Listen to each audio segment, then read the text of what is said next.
¡Musas le chupa! Bueno, ya he terminado este extraño momento de canal musical.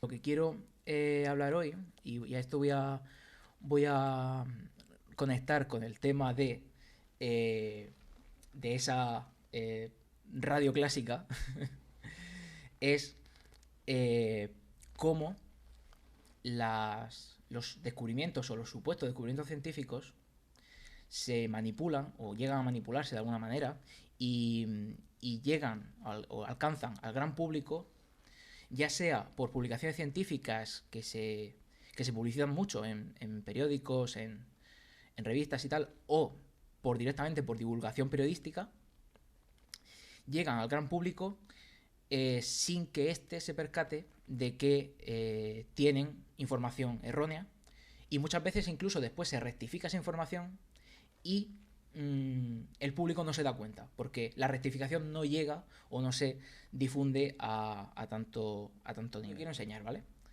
Da igual que se me vea pequeño ahora mismo porque lo que quiero enseñar mierda, es esto. Tengo 3 imágenes de portada, 3. Aparte de esta, 2 más. Y mi idea es ir cambiándolas porque a mí me resultan muy graciosas y ahora voy a explicar por qué.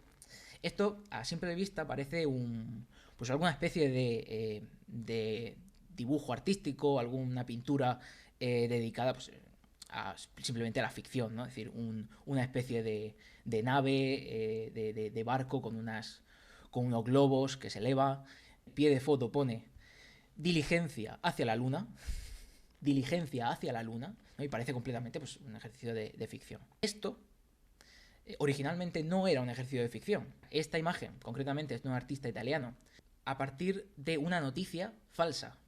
Una noticia falsa que se había inventado un periódico estadounidense un año antes. La noticia decía que un científico llamado John Herschel, en Sudáfrica haciendo unas investigaciones con un telescopio, había descubierto, gracias al magnífico telescopio que tenía, vida en la Luna. Coincidió en la época en la que el periódico empezaba a ser un medio de masa bastante importante. La noticia se hizo muy conocida incluso fuera de Estados Unidos.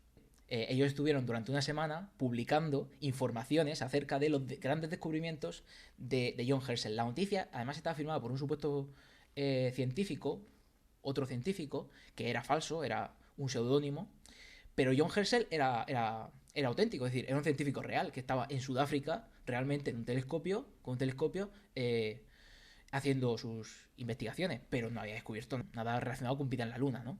Había animales, había una especie de formaciones geológicas extrañas, una especie de seres antropomórficos con alas, cuidado.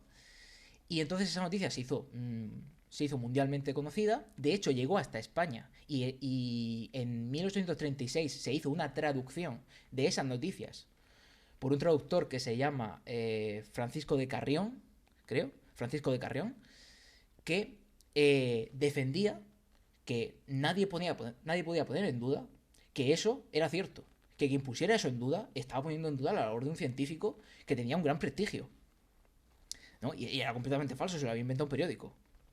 Esta imagen surge en este contexto y obviamente no tiene que ver con la noticia tal cual, porque la noticia no decía nada de un viaje a la luz, un ejercicio parece ser de reinvención, ¿no? O quizá un poco de fantasía, pero basada en una noticia que se creía que era cierta. Es esta en la que se muestra a las criaturas de la Luna, a las criaturas que descubiertas, dice, los nuevos descubrimientos realizados por el señor Herschel en la Luna. Algunas se parecen mucho, ¿no? A criaturas de animales reales, ¿no? Pero, por ejemplo, esa especie de seres antropomórficos alados, con mucho pelo, además, era una cosa maravillosa, ¿no? Porque esto, además, no es solamente una invención del artista italiano que pintó esto, es que estas formas y esta gente con alas estaba en una serie de ilustraciones en blanco y negro que difundió el mismo periódico con las noticias. Llegó hasta el propio Herschel, que Herschel se dio cuenta de que alguien estaba por ahí diciendo que él había descubierto algo que no había descubierto. Es decir, y que era una locura absoluta. No, estas imágenes se difunden, pero hay otra más, cuidado. Y esta es la que más me gusta.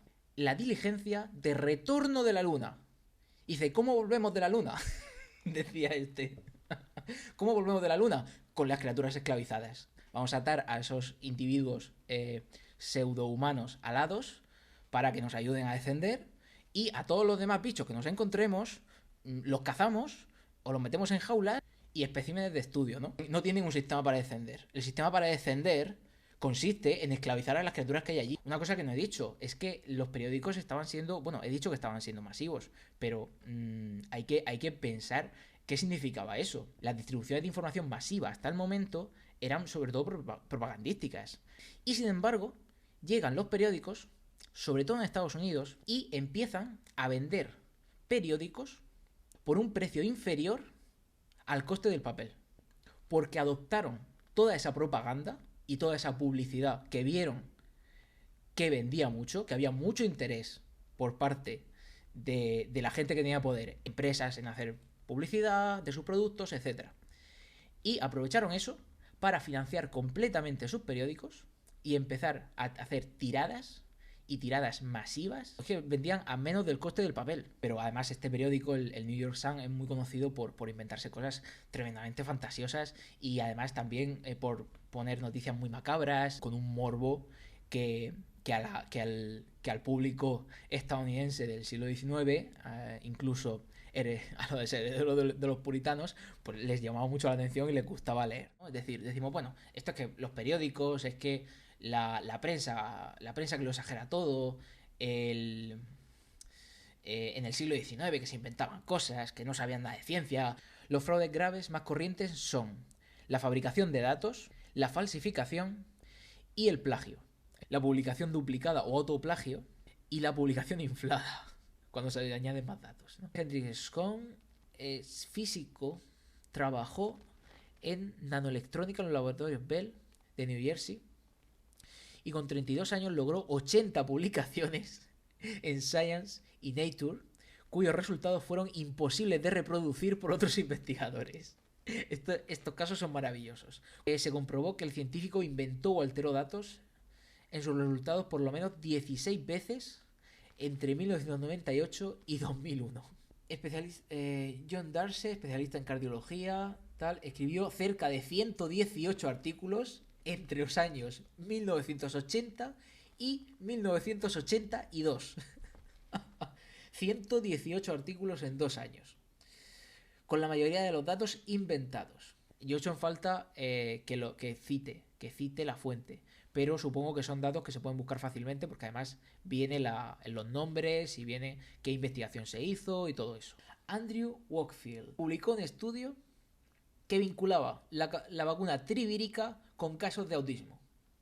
Este es el origen de la famosa creencia de que las vacunas causan autismo. Esto se demostró falso cuando en 2004 se comprobó que el autor del estudio había cobrado 55.000 libras de una institución que quería querellarse contra los laboratorios que fabricaban esas vacunas. Y aún así, se sigue citando cuando alguien quiere defender que las vacunas causan autismo. Se sigue citando ese artículo. Y por ejemplo aquí está los artículos retirados o con retractaciones relacionados con el coronavirus. ¿Cuántos crees que hay? ¿Cuántos artículos crees que hay? Decenas, hay decenas. Es decir, si empezamos a bajar por aquí, llegamos a 30, 40, 50, hasta 62. Vamos a dejarlo. Uy, justo cuando digo que voy a dejarlo, viene la gata a pedirme que lo deje. Estaba pensando dedicar la semana que viene a 2 temas. Hablar un poco de cine en relación con la filosofía, en general. No filosofía específicamente de historia de la filosofía, sino en general pensamiento, es decir, cine más o menos reflexivo, podríamos decir. Y luego otro día dedicarme un poco a escribir, porque estoy otra vez con el libro de Thoreau, que lo dejé sin terminar. Por echar un rato aquí corrigiendo algunas cosas. Hasta la próxima. Un abrazo.